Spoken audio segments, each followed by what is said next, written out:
Who is closer to causing the Third World War? Russia, North Korea, China, Venezuela, Iran, Iraq, Hamas, or Lula, president of Brazil? It is impossible to determine precisely who is most likely to provoke World War III, as several constantly changing factors influence the geopolitical scenario. Countries with a history of tensions and conflicts. Russia, the 2022 invasion of Ukraine has raised the risk of a regional conflict with NATO, but the war appears to be heading towards a long conflict of attrition.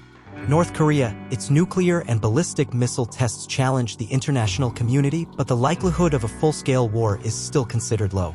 China, growing rivalry with the US, especially in the Indo-Pacific, generates tensions, but economic interdependence between the powers can avoid direct conflict.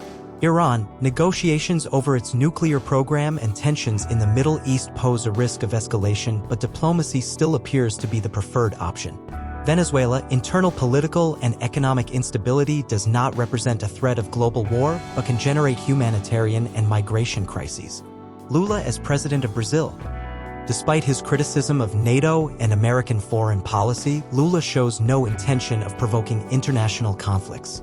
Even with so many allegations of corruption in the current government and support from STF ministers for the government, and with the considerable increase in censorship and imprisonment of opponents of President Lula, the first impression is that the Brazilian government's priority should be internal reconstruction and integration regional, seeking a leadership role in Latin America and in conflict resolution.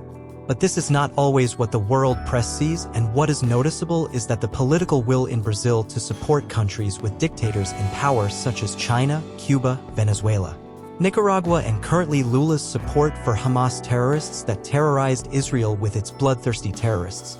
Possible scenarios of World War III.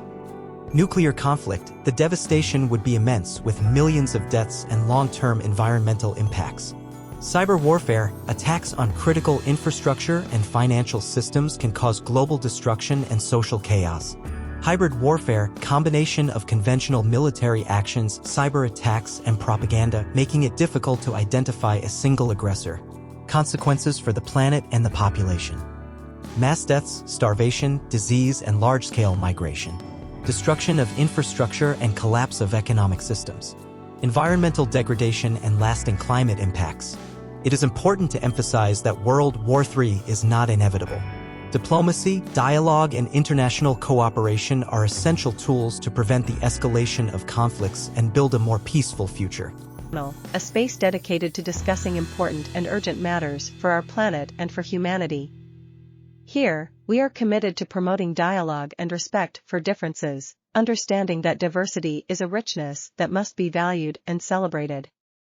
We understand that we live in a complex world, with different cultures, races, religions, financial conditions, and different socioeconomic realities.